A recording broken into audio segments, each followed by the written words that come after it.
Penguin Random House Audio presents Decoding Despacito, an oral history of Latin music. This is the author, Leila Cobo. The man that hath no music in himself, nor is not moved with concord of sweet sounds, is fit for treason, stratagems, and spoils. The motions of his spirit are dull as night, and his affections dark as Erebus. Let no such man be trusted. Mark the music. William Shakespeare, The Merchant of Venice, Act 5, Scene 1. Prologue. Latin music's big moment. The article in Billboard magazine read like so many pieces about Latin acts who achieve international renown. The artist had been discovered and pushed by the company's Latin American chief, but had become so successful that he was no longer going to merely release songs in Latin American countries. He would now be groomed for a major release for the mainstream market. We could be speaking about Rosalía in 2019 or Ricky Martin in 1999. But this was Cuban band leader Damaso Pérez Prado, whose big band played mambo and other Latin rhythms, and the year was 1950. The pianist and arranger who, as the Billboard story said, cuts in Mexico, had been RCA Victor's top Latin American seller for the past decade before the label decided to switch him from the international series to its pop label, meaning Pérez Prado was being taken from the Latin market and moved into the mainstream. By then, he'd already made an impact with his Que Rico el Mambo, now considered a Latin standard, which he had re-released as Mambo Jambo for the American market. But it was after that label switch in 1950 that his popularity exploded, in tandem with the globalization of mambo. By 1955, Pérez Prado's version of Cherry Pink and Apple Blossom White, which was used as the theme for the Jane Russell film Underwater, spent 10 weeks at #1 on the Billboard pop charts, making it one of the biggest instrumental hits of all time. The story of Cherry Pink and Apple Blossom White is one of great music built on quintessential Latin beats, of a fascinating band leader and pianist, and of a groundbreaking moment, not just for Latin music, but for music and culture as a whole. The 1950s were about far more than Pérez Prado. The decade saw Nat King Cole sing in Spanish, the rise of Afro-Cuban jazz, and the advent of the biggest triumph of Latin culture in Middle America, I Love Lucy, featuring Desi Arnaz, the real-life Cuban band leader, and Lucille Ball's real-life husband, who played Lucy's endearing Cuban band leader husband on television. It took more than 7 decades to come full circle to 2017, when Despacito, another great track built on quintessential Latin beats, hit #1 on the Billboard Hot 100 and stayed there for 16 straight weeks, a record at the time.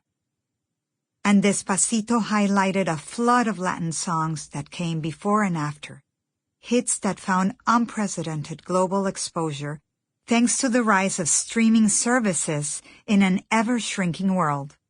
As of 2020, Latin music is the largest growing genre of music in the world.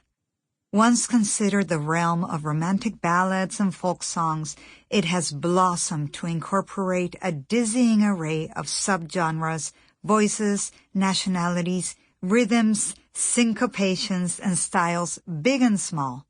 It is sung in Spanish and in English, and in both. It is inescapable. But it's been a long road since the days of Pérez Prado. In those 7 decades, Latin music continued to seep into the fabric of popular culture, even as its popularity beyond the confines of Latin America and Spain ebbed and flowed, sometimes way below the surface of the mainstream, sometimes spectacularly above. But even in the seemingly quiet years, when not a single conga or heart-wrenching ballad made it to non-Latin ears, Latin music. The term broadly applied to music that is sung predominantly in Spanish, regardless of origin. It thrived, supported by an ever-growing diaspora that refused to let go of the beats and sounds of their homelands. The music and its reach expanded relentlessly. The number of radio stations devoted to Spanish music grew, as did concerts and album sales.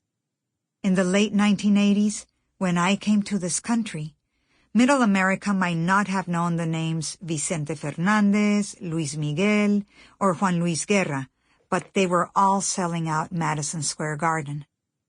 When I began working at Billboard in 2000 as the music brand's head of Latin music, the genre was experiencing a new renaissance.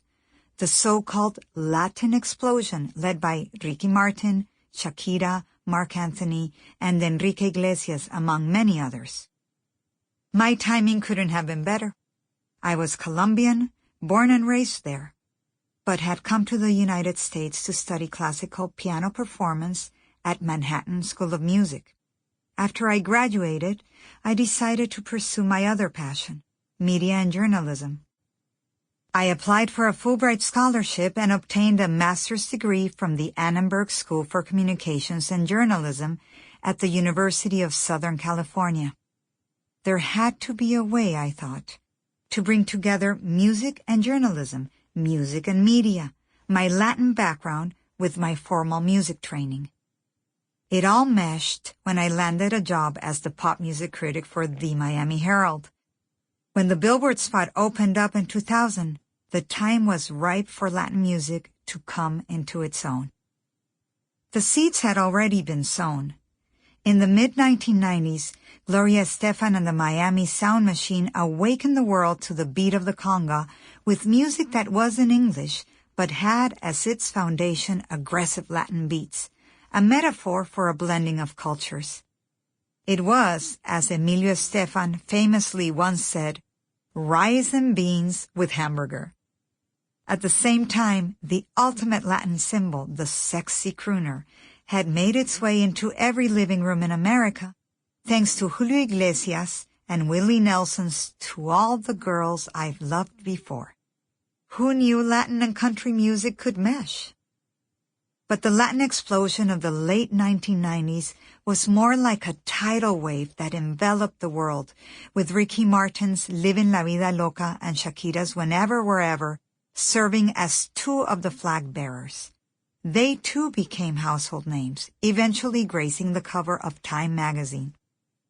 The Latin explosion waned over time, as pop music fads tend to do, but Latin music remained and thrived.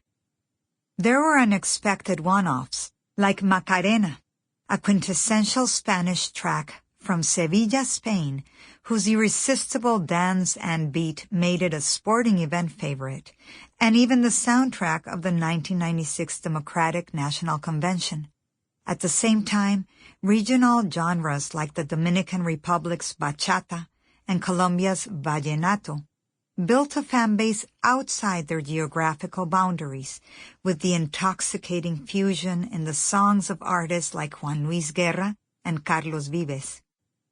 Salsa, the New York-born mishmash of Cuban, Puerto Rican, and homegrown beats, found a socially conscious voice in the music of Willie Colón and Ruben Blades.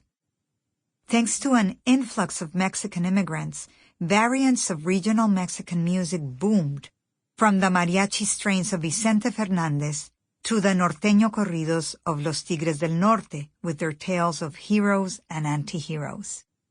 And reggaetón, a distinctly Latin urban beat, came of age in Puerto Rico and quickly migrated north and south, with Daddy Yankee's Gasolina becoming a surprise global hit that introduced the world to a new Latin rhythm.